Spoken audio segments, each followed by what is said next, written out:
आज आपण वेक्टर प्रॉडक्टला सुरुवात करणार आहोत. या वेक्टर प्रॉडक्टचं ऑरमध्ये दुसरं नाव आहे क्रॉस प्रॉडक्ट. याच्या आधी जो प्रॉडक्ट आपण पाहिलेला आहे तो स्केलर प्रॉडक्ट होता आणि ऑरमध्ये त्याचं नाव होतं डॉट प्रॉडक्ट. दोन वेक्टरची असं काही कॉम्बिनेशन होतं की त्या दोन वेक्टरला कंबाईनमध्ये केल्यानंतर मिळणारी क्वांटिटी स्केलर होती, म्हणून त्या प्रॉडक्टचं नाव होतं स्केलर प्रॉडक्ट. त्याची डेफिनेशन आपण पाहिलेली आहे. आता दुसरा जो प्रॉडक्ट आहे ज्याला आपण आता सुरुवात करणार आहोत त्याचं नाव आहे वेक्टर प्रॉडक्ट. ऑरमध्ये नाव आहे क्रॉस प्रॉडक्ट. हा प्रॉडक्ट डिफाईन कसा केला आहे आणि दोन वेक्टरचा प्रॉडक्ट केल्यानंतर मिळणारी जी क्वांटिटी आहे ती वेक्टर क्वांटिटी आहे. आता जी मिळणारी क्वांटिटी आहे ती वेक्टर क्वांटिटी राहणार आहे, त्यामुळे या प्रॉडक्टचं नाव आहे वेक्टर प्रॉडक्ट. लक्ष द्या कसा डिफाईन केला आहे. तर इथे मी दोन नॉन झिरो वेक्टर्स कन्सिडर केले. हा आहे वेक्टर ए आणि हा vector B. Vector A and vector B are two non-zero vectors. आता नॉन झिरो वेक्टर्स म्हणजे काय, त्यांचं मॅग्नेट्यूड जे आहे ते झिरो नाही, नल वेक्टर नाही आहे ते. आणि थीटा हा त्या दोन वेक्टरमधला अँगल आहे. Theta be the angle between them. Vector A, vector B, two non-zero vectors and theta be the angle between them. Then vector product of these two vectors is defined as. कसा define केला आहे पहा. Vector A आणि vector बी यांचा जो product आहे तो कसा डिफाइन केला आहे, त्यासाठी याची डेफिनेशन अशी आहे की vector product of vector A and vector B is defined as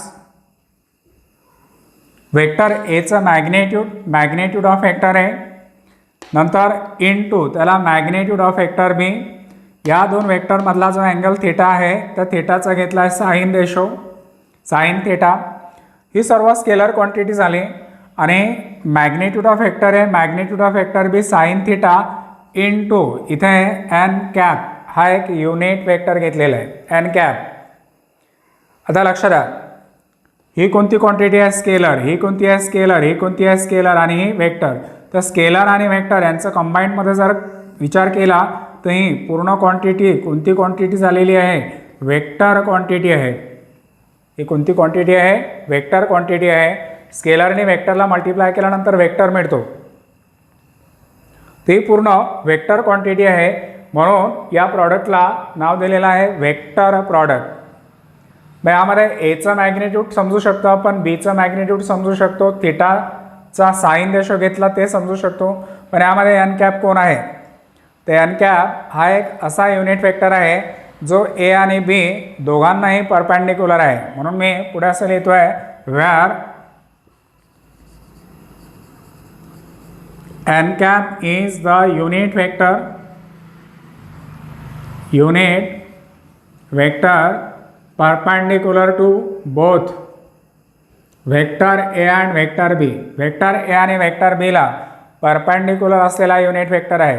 ए आणि बी ला परपेंडिक्युलर असलेला युनिट वेक्टर एन कॅप आहे. तो खूप सिंपल आहे डेफिनेशन. वेक्टर ए आणि बी यांचा जो वेक्टर प्रॉडक्ट आहे तो magnitude of vector A into magnitude of vector B into sine theta into N cap. या स्केलर क्वांटिटीला तुम्ही ब्रॅकेटमध्ये लिहू शकता आणि एन कॅप जो आहे तो ब्रॅकेटच्या बाहेरही ठेवू शकता. पण आता ही पूर्ण क्वांटिटी वेक्टर क्वांटिटी आहे, मी तुम्हाला सांगितलं आहे वेक्टर क्वांटिटी आहे. आणि वेक्टर क्वांटिटी म्हटल्यानंतर डेफिनेशन आपण पाहिली होती की त्याला मॅग्नेट्यूड पण असते आणि डायरेक्शन पण असते. म्हणजे हा एक वेक्टर आहे, पण हा वेक्टर कुठे असणार आहे, ए आणि बी यांचा जो प्रॉडक्ट आहे एचा प्रॉडक्ट बी सोबत घेतला आहे या डायरेक्शननी. ही जे डायरेक्शन आहे या डायरेक्शननी घेतलेला आहे. मग हा वेक्टर कुठे राहणार आहे, तर तो हा जो वेक्टर आहे हा वेक्टर या दोघांनाही परपेंडिक्युलर आहे. एलाही परपेंडिक्युलर आहे, बीलाही परपेंडिक्युलर आहे आणि तो अपवर्ड डायरेक्शननी आहे, वरच्या बाजूने आहे. इथे मी हा एक वेक्टर काढलेला आहे. हा परपेंडिक्युलर एला आहे, परपेंडिक्युलर बीला आहे. या वेक्टरला म्हटलं जातं मॅग्नेट्यूड ऑफ वेक्टर आहे. Magnitude of vector B sine theta into N cap हा वेक्टर आहे. त्याला लिहिताना असं लिहिलं जातं ए आणि बी यांच्यामध्ये असा क्रॉस काढला जातो, ए क्रॉस बी. हा वेक्टर ए क्रॉस बी म्हणजे मॅग्नेट्यूड ऑफ वेक्टर आहे. Magnitude of vector B sine theta into N cap, where N cap is the unit vector in the direction of A cross B किंवा perpendicular to A and B. या A cross बीच्या डायरेक्शननी जो N cap unit vector आहे तो perpendicular आहे. आणि हा product एचा बी सोबत झाला आहे. म्हणजे राईट हँडेड रूल जो आहे तो तुम्हाला माहिती असायला पाहिजे. बघा आपला उजवा हात आहे, यामध्ये हा वेक्टर ए आहे, हा वेक्टर बी आहे. एचा बी सोबत प्रॉडक्ट घेतलेला आहे. प्रॉडक्ट ऑफ वेक्टर ए, परत एकदा लक्षात द्या, हा कोणता वेक्टर ए, हा आहे बी, आणि वरचा जो वेक्टर आहे तो या दोघांचा प्रॉडक्ट आहे. एचा बी सोबत एला मी रोटेट केलं, बी वर कोइन्साइड झाला आहे. जर वेक्टर एचा प्रॉडक्ट बी सोबत केल्यानंतर मला एक तिसरा वेक्टर मिळतो, आणि तिसरा वेक्टर म्हणजे हा त्या दोघांचा प्रॉडक्ट आहे. हा अंगठा जो तुम्हाला दिसतोय ना, हा या दोघांचा प्रॉडक्ट आहे. ए आणि बी या दोघांचा प्रॉडक्ट आहे अंगठा. तर हा झाला ए क्रॉस बी. एचा बी सोबत असलेला प्रॉडक्ट हा ए क्रॉस बी आहे. आणि याला डिफाईन करताना सांगितलेला आहे मॅग्नेट्यूड ऑफ वेक्टर आहे, magnitude of vector B sine theta into N cap, where N cap is the unit vector in the direction of A cross B. A cross बीच्या डायरेक्शनने असलेला एन कॅप आहे. A cross बी हा vector Elahi perpendicular आहे, बीलाही perpendicular आहे. एचा product बी सोबत घेतला, ए क्रॉस बी मिळाला. बीचा ए सोबत जर घेतला तर तो त्याचे डायरेक्शन जे आहे ते खालच्या बाजूने असेल, अपवर्ड डायरेक्शनने राहणार नाही. म्हणून हा राईट हँडेड रूल जो आहे तो लक्षात ठेवायचा. राईट हँडेड ट्रिपलेट असं म्हणतात याला. हे तीन बोटं तुम्हाला दिसत आहेत, 1 2 3. एचा बी सोबत प्रॉडक्ट हा ए, हा बी, आणि हा ए क्रॉस बी. एचा प्रॉडक्ट बी सोबत घेतल्यानंतर आपल्याला ए क्रॉस बी मिळतोय. तो ए क्रॉस बी हा वेक्टर आहे. इथे जो तुम्हाला दिसतोय ना, हा ए क्रॉस बी वेक्टर आहे. आणि याच वेक्टरच्या डायरेक्शननी एन कॅप आहे, where N cap is the unit vector in the direction of A cross B, किंवा तो एला आणि बीला परपेंडिक्युलर आहे. हा झाला एचा प्रॉडक्ट बी सोबत. पण जर बीचा ए सोबत घेतला, बीचा ए सोबत घेतला तर मग बीचा प्रॉडक्ट ए सोबत हा खालच्या डायरेक्शनने राहणार आहे, या डायरेक्शनने. हा बी क्रॉस ए इथे येणार आहे, बी क्रॉस ए. आणि मग या बी क्रॉस एच्या डायरेक्शननी जो युनिट वेक्टर राहणार आहे ना, तो मायनस एन कॅप राहणार आहे, मायनस एन कॅप. याला डिफाईन करताना magnitude of vector B, magnitude of vector A into sine theta into minus N cap, into काय येणार आहे, मायनस एन कॅप. इथे निगेटिव्ह साईन येणार आहे. वरच्या बाजूने असेल राईट हँडेड सिस्टीम, पॉझिटिव्ह डायरेक्शनने जर घेतलं तर वरच्या डायरेक्शनने, आणि क्लॉकवाईज डायरेक्शनने घेतलं, निगेटिव्ह डायरेक्शनने जर घेतलं तर खालच्या डायरेक्शनने राहणार आहे. तर लक्षात द्या, हा ए क्रॉस बी आणि हा बी क्रॉस ए दोघांमध्ये फरक आहे. दोघांच्या राईट हँड साईड सेम आहेत. इथे एन कॅप आहे आणि इकडे एन मायनस एन कॅप आहे. त्यावरूनच तुम्ही सांगू शकता की cross product is not commutative. A cross बीला तुम्ही बी क्रॉस ए असं लिहू शकत नाही. ते तर प्रॉपर्टीमध्ये येणार आहे, ते आपण नंतर पाहणार. हा जो प्रॉडक्ट आहे हा ए क्रॉस बीने डिनोट केला आहे. मॅग्नेट्यूड ऑफ वेक्टर आहे, magnitude of vector B into sine theta into N cap. हे झाले definition of vector product. Vector प्रॉडक्टची definition, vector A cross B is equal to magnitude of vector A, magnitude of vector B sine theta into N cap. इथे जो cross आहे, हा cross म्हणजे आपण जे नंबरची मल्टिप्लिकेशन करतो त्यासारखी मल्टिप्लिकेशन नाही, ए आणि बीची मल्टिप्लिकेशन नाही आहे. त्याला असताना ए क्रॉस बी असं वाचायचं, इंटू नाही वाचायचं. ए इंटू बी चुकीचं आहे. याच्या आधीच्या प्रॉडक्टमध्ये आपण दोन वेक्टरच्या मध्ये डॉट काढला होता, आता इथे क्रॉस काढलेला आहे, आणि दोन वेक्टरच्या मध्ये हा क्रॉस काढलेला आहे. म्हणूनच या प्रॉडक्टचं नाव आहे क्रॉस प्रॉडक्ट. क्रॉस प्रॉडक्ट ते एकदम सिंपल डेफिनेशन आहे. आधीच्या प्रॉडक्टमध्ये कॉस रेशो होता, इथे साइन आहे आणि एन कॅप आहे. N cap is the unit vector perpendicular to both vector A and vector B. किंवा N cap is the unit vector perpendicular to the plane of vector A and vector B. Vector A आणि vector बी ज्या दोन प्लेनमध्ये आहेत त्या प्लेनला perpendicular असलेला unit vector आहे. तर मी तुम्हाला हा वेक्टर सांगतोय सध्या ए क्रॉस बी पुन्हा कसा राहणार आहे.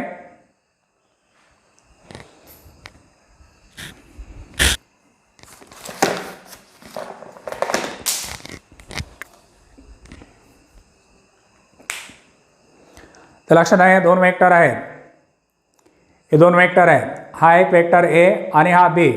एचा बी सोबत प्रॉडक्ट केल्यानंतर आपल्याला ए क्रॉस बी भेटणार आहे. परत एकदा लक्षात द्या, हा ए आणि हा बी. एचा प्रॉडक्ट बी सोबत घेतल्यानंतर एचा प्रॉडक्ट बी सोबत ही जी डायरेक्शन आहे ना ते अँटी क्लॉकवाईज डायरेक्शन येते, म्हणजे पॉझिटिव्ह डायरेक्शन आहे. तर एचा प्रॉडक्ट बी सोबत घेतल्यानंतर या दोघांचा क्रॉस प्रॉडक्ट एक तिसरा वेक्टर भेटतो आणि तो तिसरा वेक्टर म्हणजेच हा इथे राहतो. रेड कलरचा जो तुम्हाला दिसतोय ना हा ए क्रॉस बी आहे. एचा प्रॉडक्ट बी सोबत घेतलाय, हा ए हा बी. एचा प्रॉडक्ट बी सोबत घेतला आहे तर हा ए क्रॉस बी झाला आहे. या दोघांचा प्रॉडक्ट आहे, याचे डायरेक्शन वरच्या बाजूने आहे. याला डिफाईन करताना कसं डिफाईन केलं आहे, magnitude of vector A into magnitude of vector B into sine theta into N cap. याच वेक्टरच्या डायरेक्शननी एन कॅप आहे. N cap is the unit vector in the direction of A cross B. ही झाली definition.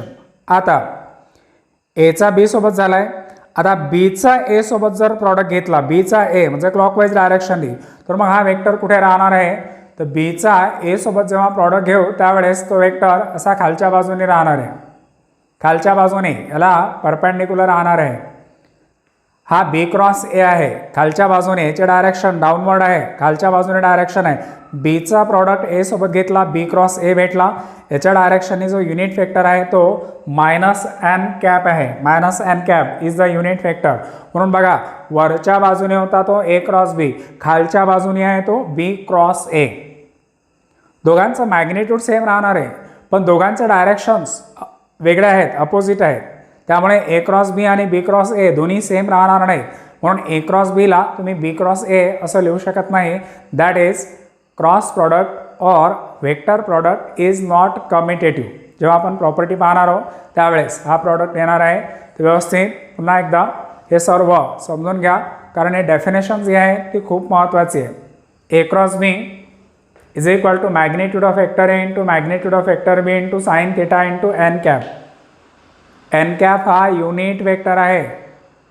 कुठे आहे, एला आणि बीला परपॅन्डिक्युलर आहे. तो एलाही परपॅन्डिक्युलर आहे, बीलाही परपॅन्डिक्युलर आहे आणि तो कोणाच्या डायरेक्शननी आहे, ए क्रॉस बीच्या डायरेक्शननी आहे. तर ते या डायग्राममध्ये मी तुम्हाला शो केलेला आहेच.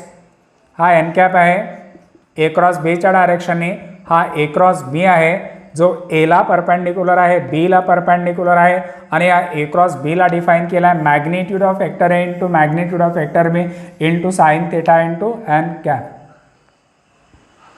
ते होते डेफिनेशन ऑफ वेक्टर प्रॉडक्ट. ते डेफिनेशन पुन्हा एकदा तुम्ही रिपीट करून पाहू शकता. 2-3 वेळा ही डेफिनेशन जी एक्सप्लेन करून मी सांगितलेली आहे ती रिपीट करून बघा आणि नंतर मग या प्रॉडक्टच्या ज्या प्रॉपर्टीज आहेत त्या प्रॉपर्टीजला तुम्ही सुरुवात करायची. आता मी तुम्हाला या प्रॉडक्टच्या प्रॉपर्टीज सांगतोय.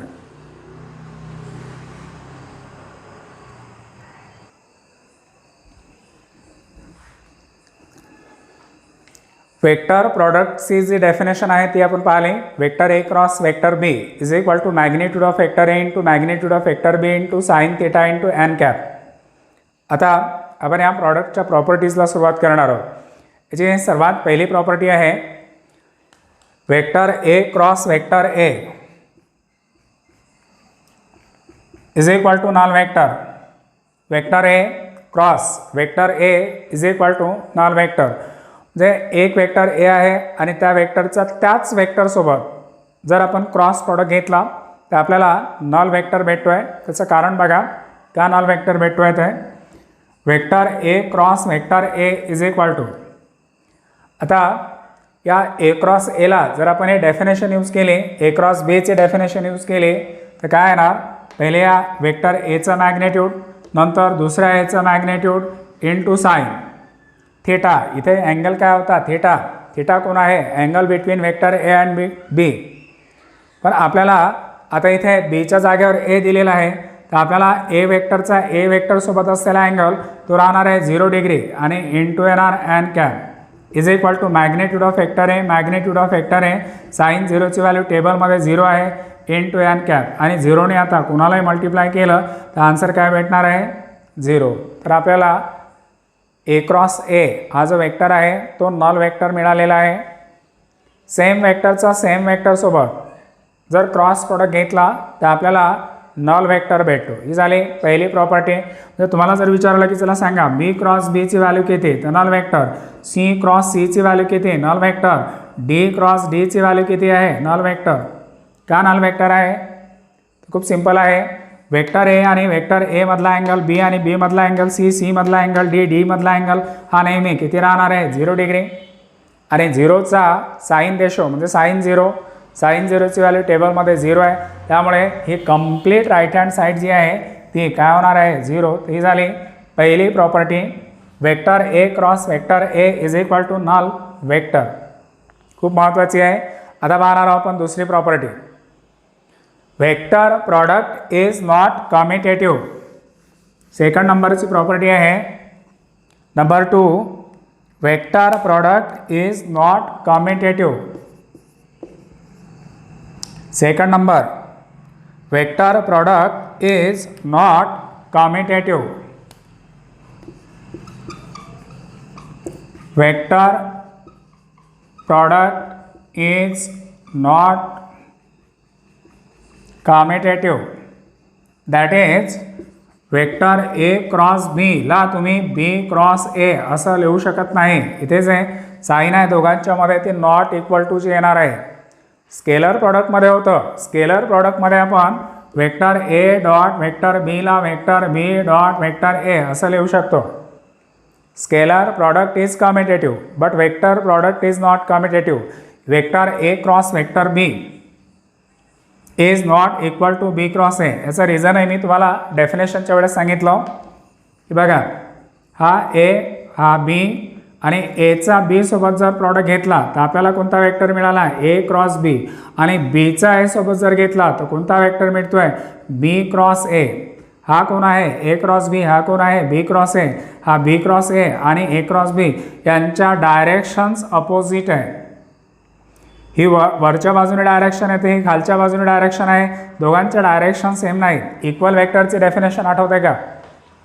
त्यांचं मॅग्नेट्यूडही सेम असायला पाहिजे, इक्वल असायला पाहिजे आणि डायरेक्शनही सेम असायला पाहिजे. पण इथं तसं नाही आहे. दोघांचं मॅग्नेट्यूड सेम येणार आहे पण यांचे डायरेक्शन्स अपोजिट येतात. त्यामुळे A cross B is not equal to B cross A. ही झाली सेकंड नंबरची property. Vector product is not commutative. त्याच्यानंतर नंबर 3 खूप महत्त्वाची प्रॉपर्टी आहे. Third number vector A and vector B are collinear if vector A and vector B are collinear, that is parallel, then मला आठवत असेल याच्या आधी आपण पाहिलं होतं vector A and vector B are collinear. जेव्हा डेफिनेशन पाहिली होती कोलिनियरची त्यावेळेस मी 2 कंडिशन्स तुम्हाला लिहून दिल्या होत्या. त्यापैकी पहिली कंडिशन आहे यापैकी एक वेक्टर हा दुसऱ्याचा स्केलर मल्टिपल असतो. Vector A is equal to M into vector B. आणि दुसरी सांगितली होती की वेक्टर ए आणि वेक्टर बी यांचा जो क्रॉस प्रोडक्ट आहे तो नॉन वेक्टर राहतो. या 2 प्रॉपर्टी डेफिनेशन जेव्हा सांगितली होती त्यावेळेस तो व्हिडिओ पाहून घ्यायचा. जेव्हा मी कोप्लेनर आणि कोलिनियरचा डेफिनेशन्स तुम्हाला सांगितलं होतं त्यावेळेसच तुम्हाला या दोन्ही कंडिशन्स लिहून दिल्या होत्या. पहिल्याचा प्रूफ आपण पाहिला होता. आता हे second A cross B is equal to non vector. जर 2 वेक्टर कोलिनियर असतील vector A and vector B are collinear then vector A cross vector B is equal to null vector. या 2 वेक्टरमधला किंवा या 2 वेक्टरचा जो क्रॉस प्रॉडक्ट आहे तो 0 येतो. जर कोलिनियर असतील पॅरलल असतील तर. का 0 येतो तर लक्षात द्या vector A and vector B are collinear. मला आठवत असेल जर 2 वेक्टर कोलिनियर असतील तर त्यांचे ते एकमेकांना पॅरलल असतात. पॅरलल आहेत जर त्यांच्या डायरेक्शन सेम असतील. लाईक पॅरलल आणि अनलाईक पॅरलल अशा 2 टाईप येतात त्याचे. जर लाईक पॅरलल असतील तर अँगल बिटवीन वेक्टर 0 डिग्री आणि जर अनलाईक पॅरलल असतील तर 180 डिग्रीचं. जर दोन वेक्टर कोलिनियर असतील तर त्यांच्यामधला अँगल एक तर 0 डिग्रीचा राहणार किंवा 180 डिग्रीचा राहणार आहे. मग ए क्रॉस बी जर काढायचं असेल तर magnitude of vector A into magnitude of vector B into sine 0 into N cap. Sine 0ची व्हॅल्यू 0 ते answer 0.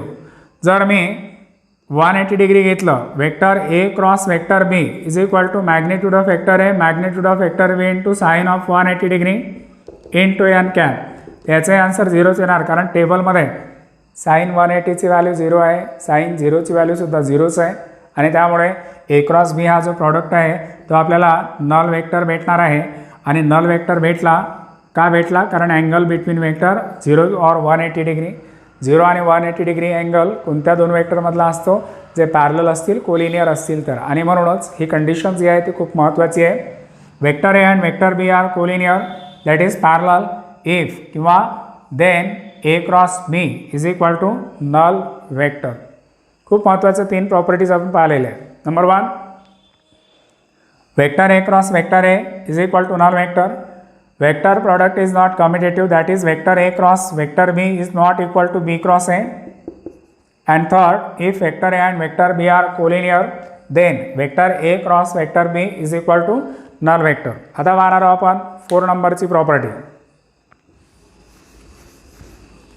Property number 4, IJK are the unit vectors.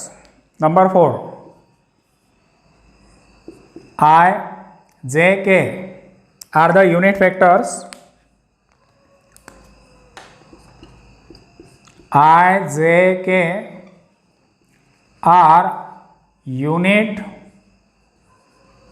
vectors along the coordinate axis. Then तर बघा हे coordinate axis आहे, हा आहे x, एक्सच्या डायरेक्शननी आहे आय कॅप, दुसरा आहे वाय, वायच्या डायरेक्शननी आहे जे, आणि आहे झेड, झेडच्या डायरेक्शननी आहे K. I J K are the unit vectors. तशा वेळेस काय होतं, आयचा आय सोबत जर क्रॉस प्रोडक्ट घेतला आय क्रॉस आय काय तो null vector. I cross I null vector. का नल वेक्टर येतो तर लक्षात द्या, A cross A is equal to null vector. एखाद्या वेक्टरचा सेम त्याच वेक्टरसोबत जर क्रॉस प्रॉडक्ट घेतला तर आपल्याला नल वेक्टर भेटतो. आय क्रॉस आयची जी व्हॅल्यू आहे ती नल वेक्टर येणार, जे क्रॉस जेची जी व्हॅल्यू आहे ती सुद्धा नल वेक्टर येणार, आणि के क्रॉस केची जी व्हॅल्यू आहे ती सुद्धा नल वेक्टर येणार. का नल वेक्टर येतो त्याचं कारणही पुन्हा एकदा समजून घ्या. आयचा आय सोबतचा अँगल 0 डिग्रीचा आहे आणि साइन 0ची व्हॅल्यू 0 असते, म्हणून आय क्रॉस आय 0 आहे, जे क्रॉस जे सुद्धा 0 आहेत, के क्रॉस के सुद्धा 0 आहे. म्हणून इथे I J K are the unit vectors along the coordinate axis. Then vector I cross I is equal to J cross J is equal to K cross K is equal to null vector. I cross I null vector, J cross J null vector, K cross K null vector. का null vector येतात तर त्या डेफिनेशनवरून हे तुम्ही पाहू शकता. एक सांगतोच मी तुम्हाला. समजा आय क्रॉस आय काढायचं आहे, आय क्रॉस आय काढायचं आहे, त्याला मी हे डेफिनेशन यूज करतो आहे, ए क्रॉस बीची डेफिनेशन. तर magnitude of vector I into magnitude of vector I into sine 0 into N cap into N cap. आयचं मॅग्निट्यूड 1, आयचं मॅग्निट्यूड 1, साइन 0ची व्हॅल्यू 0 इंटू एन कॅप. 0नी या सर्व याला मल्टिप्लाय करा, आन्सर काय भेटणार आहे 0. आय क्रॉस आय 0, जे क्रॉस जे 0 and K cross K 0 vector. असंच आता दुसरं, आता जर मी आयचा क्रॉस प्रॉडक्ट जे सोबत घेतला तर मला के भेटतो, जेचा प्रॉडक्ट के सोबत घेतला तर आय भेटतो, आणि केचा प्रॉडक्ट आय सोबत जर घेतला तर जे भेटतो. I cross J is equal to K, J cross K is equal to I, K cross I is equal to J. याच्यासाठी एक डायग्राम सांगतो ते लक्षात ठेवा. सायक्लिक ऑर्डर जी आहे ती लक्षात ठेवायची. हा आय इथे मी जे घेतला आणि इथे के घेतला. I J K are the unit vector. ही जर डायग्राम तुम्ही लक्षात ठेवली तर हा प्रॉडक्ट लक्षात ठेवणं खूप सोपी आहे. ज्या डायरेक्शननी मी दाखवलेला आहे त्या डायरेक्शनने जर तुम्ही लक्षात ठेवलं तर आयचा प्रॉडक्ट जे सोबत घेतला तर के भेटतो, जेचा के सोबत घेतला तर आय भेटतो आणि केचा आय सोबत घेतला तर जे भेटतो. पण याचा अपोजिट डायरेक्शनने जर तुम्ही गेले, ज्या डायरेक्शन मी यामध्ये दाखवलेले आहे, जी सायकल मी यामध्ये दाखवली त्या डायरेक्शनने गेलं तर पॉझिटिव्ह साईन आणि अपोजिट डायरेक्शनने जर गेले तर निगेटिव्ह साईन. जर बघा, जर मी जेचा प्रॉडक्ट आय सोबत घेतला तर मला मायनस के भेटणार, जेचा प्रॉडक्ट आय सोबत घेतला तर मायनस के. जर मी आयचा प्रॉडक्ट के सोबत घेतला किंवा जेचा केचा प्रॉडक्ट जे सोबत घेतला तर मला मायनस आय भेटेल. Vector K cross J is equal to minus I. आणि आता आयचा प्रॉडक्ट के सोबत जर घेतला तर मायनस जे भेटतो, आयचा प्रॉडक्ट के सोबत जर घेतला तर मायनस जे. ही सायकल लक्षात ठेवायची. आयचा क्रॉस प्रॉडक्ट जे सोबत के, जेचा प्रॉडक्ट के सोबत आय, केचा आय सोबत येतो जे, पण जेचा आय सोबत येतो मायनस के, आयचा के सोबत येतो आहे मायनस जे आणि केचा जे सोबत येतो आहे मायनस आय. ते होते प्रॉपर्टी नंबर 4. आता पाहणार आहोत आपण property number 5.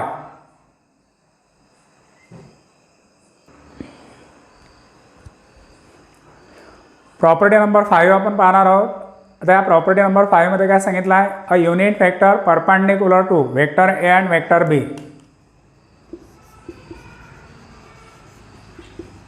To unit vectors, दोन आहेत, two unit vectors perpendicular to both vector A and vector B are, ज्याला आपण एन कॅप म्हटलं होतं.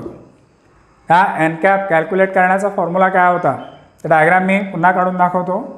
हा वेक्टर ए, हा वेक्टर बी आणि हा ए क्रॉस बी आणि इथे आहे एन कॅप आणि खालच्या बाजूने जर घेतला तर तो येतो मायनस एन कॅप. जर दोन युनिट वेक्टर आहे ते युनिट वेक्टर फाइंड करण्याचा फॉर्म्युला काय येतो, वरच्या बाजूने असेल तर प्लस, खालच्या बाजूने असेल तर मायनस. म्हणून इथे लिहिताना मी प्लस मायनस ही साईन घेतली. एन कॅप कोणाच्या डायरेक्शनने आहे, ए क्रॉस बीच्या आहे, ए क्रॉस बी. मला आठवत असेल युनिट वेक्टरच्या वेळेस काय सांगितलं होतं की हा वेक्टर ए आहे आणि या वेक्टर एच्या डायरेक्शनने असलेला युनिट वेक्टर ए कॅप जर काढायचा असेल तर मला या वेक्टर एला वेक्टर एच्या मॅग्नेट्यूडने डिवाइड करायचं आहे. एला मॅग्नेट्यूड ऑफ वेक्टर एने डिवाइड केलं तर मला ए कॅप मिळतो. हेच डेफिनेशन तुम्हाला इथे यूज करायचे. काढायचं कोण आहे, एन कॅप. हा एन कॅप कुणाच्या डायरेक्शनने आहे, ए क्रॉस बीच्या. तर मला या ए क्रॉस बीला त्या ए क्रॉस बीच्या मॅग्नेट्यूडने डिवाइड करावं लागेल. म्हणून N cap is equal to येणार plus minus vector A cross बीला magnitude of vector A cross बीने डिवाइड केला आहे. सेम हा कन्सेप्ट मी यूज केला आहे. वेक्टर ए होता, एच्या डायरेक्शनने असलेला युनिट वेक्टर ए कॅप आहे. त्याला जर मला कॅल्क्युलेट करायचं असेल तर मला या वेक्टर एला वेक्टर एच्या मॅग्नेट्यूडने डिवाइड करायचं. इथे कोण आहे, एन कॅप. कोणाच्या डायरेक्शनने आहे, ए क्रॉस बीच्या. एन कॅप काढायचं असेल तर मला ए क्रॉस बी या वेक्टरला त्या वेक्टरच्या मॅग्नेट्यूडने काय करायचं, डिवाइड. पण मग दोन साईन का घेतला, प्लस आणि मायनस. एन कॅप जर वरच्या बाजूने असेल तर प्लस आणि तो जर खालच्या बाजूने असेल तर मायनस. म्हणून इथे लिहिलं आहे टू युनिट वेक्टर्स. दोन्हीही वेक्टर ए आणि बीला परपेंडिक्युलर आहेत किंवा हे दोन वेक्टर ज्या प्लेनमध्ये आहेत त्या प्लेनला परपेंडिक्युलर आहेत. तर एन कॅप फाइंड करण्याचा फॉर्म्युला झाला आहे plus minus vector A cross vector B upon magnitude of vector A cross vector B. आता बघू आपण प्रॉपर्टी नंबर 6. आणि प्रॉपर्टी नंबर 6 जी आहे ती खूप महत्त्वाची आहे. जर दोन वेक्टर आपल्याला in terms of I J K मध्ये दिलेले असतील, सपोज एक वेक्टर आहे if vector A is equal to a1i plus a2j plus a3k आणि vector B is equal to आहे b1i plus b2j plus b3k. झाले दोन वेक्टर. आता आपल्याला या दोन वेक्टरचा क्रॉस प्रॉडक्ट फाइंड करायचं आहे. तर हा क्रॉस प्रॉडक्ट फाइंड करत असताना काय करायचं, vector A cross vector B is equal to एक ऑर्डर 3चा डिटर्मिनंट घ्या A cross B. Vector A in terms of I J K मध्ये, vector B in terms of I J केमध्ये आहे, फाइंड करायचं ए क्रॉस बी, ऑर्डर 3चं determinant घ्यायचं. यामध्ये पहिला row unit vector I J K, unit vector I जे केचा first row. Second row लिहिताना हा जो वेक्टर ए आहे याचे कंपोनंट लिहा. वेक्टर एचे कंपोनंट कोण आहेत? A1 A2 A3, A1 A2 A3.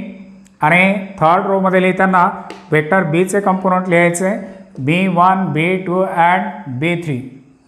A1 A2 A3, B1 B2 B3. आणि इथे येणार आहेत I J K. Vector A cross vector B is equal to magnitude of I J K पहिला row, दुसरा A1 A2 A3 आणि तिसरा आहे तो B1 B2 B3.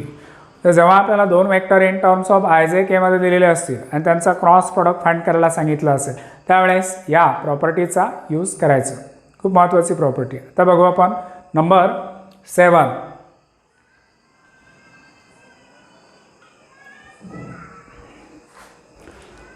सेवन नंबरची प्रॉपर्टी आपण पाहणार आहोत. Angle between the vectors.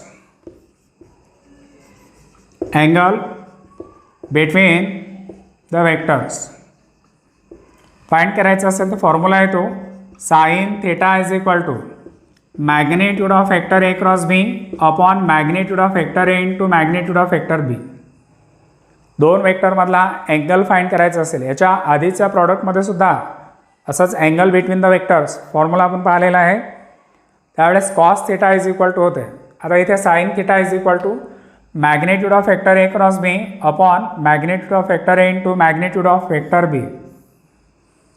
आता हा फॉर्म्युला आला कसा? ती जे डेफिनेशन दिली होती ना, याच डेफिनेशनचा यूज करून आला आहे. आपली डेफिनेशन काय होती बा? A cross B is equal to magnitude of vector A magnitude of vector B sine theta into N cap. आता हा जो ए क्रॉस बी वेक्टर आहे याचं जर मी मॅग्निट्यूड घेतलं, magnitude of vector A cross B, तर बघा एचं मॅग्निट्यूड घेण्याची गरज नाही कारण ही स्केलर क्वांटिटी ही स्केलर आणि ही स्केलर. तर magnitude of vector B into sine theta. या तिघांचे मॅग्निट्यूड घेण्याची गरज नाही. यामध्ये वेक्टर क्वांटिटी कोण आहे? N cap. तर एन कॅपचं मॅग्निट्यूड घ्या. Magnitude of vector A cross vector B is equal to magnitude of vector A magnitude of vector B sine theta into N cap. N cap is the unit vector, त्याचं magnitude राहणार 1 is equal to magnitude of vector A magnitude of vector B into sine theta. हे 1 लिहिण्याची गरज नाही. Magnitude of vector A cross बीची ही value भेटली. आपल्याला काढायचं काय? Sine theta. या दोघांची साईड इकडे चेंज करा. Magnitude of vector A cross vector B upon magnitude of vector A into magnitude of vector B into is equal to राहिले साइन थीटा. हा तो फॉर्म्युला आला आहे. Sine theta is equal to magnitude of vector A cross B upon magnitude of vector A into magnitude of vector B. हा झाला angle between the vectors, किंवा यालाच असे म्हटलं जातं sine of the angle between the vector. दोन वेक्टरमधला जो अँगल आहे थीटा त्याचा कोणता रेशो घेतलेला आहे? साइन. तर साइन ऑफ द अँगल, याच्या आधीचा जो होता कोसाइन ऑफ द अँगल होता, हा आहे sine of the angle between the vectors. आता बघू आपण प्रॉपर्टी नंबर 8, त्याचं नाव आहे डिस्ट्रीब्युटिव्ह लॉ. नंबर 8,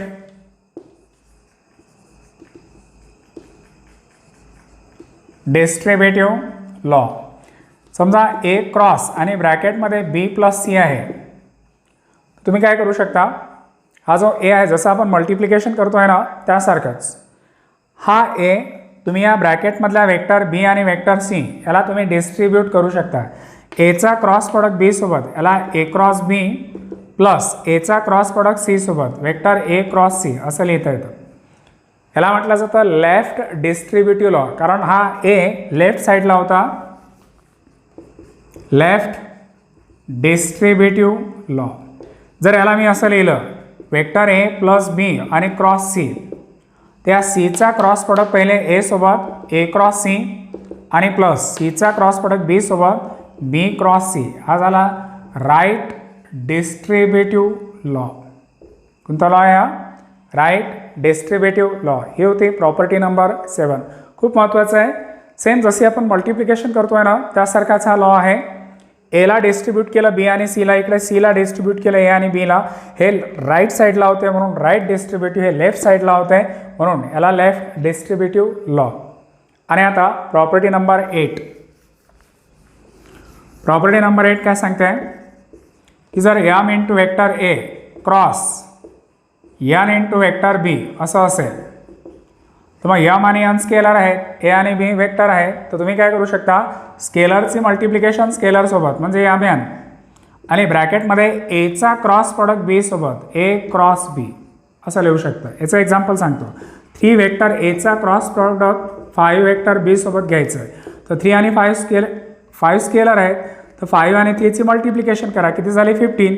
एचा क्रॉस प्रॉडक्ट बी सोबत ए क्रॉस बी, याला तुम्ही 15 ए क्रॉस बी असं लिहू शकता.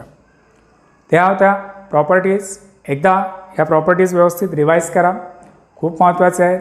ह्या प्रॉपर्टीज माहिती असल्याशिवाय तुम्ही या पुढच्या एक्झरसाइजमधले प्रॉब्लेम एकही सॉल्व करू शकत नाही. त्यामुळे 2-3 वेळा ह्या सर्वच्या सर्व प्रॉपर्टीज, टोटल 8 प्रॉपर्टीज मी सांगितलेल्या आहेत, ह्या व्यवस्थित रिवाईज करा आणि नंतरच मग एक्झरसाइजमधले जे प्रॉब्लेम्स आहेत त्यांना आपण सुरुवात करणार आहोत.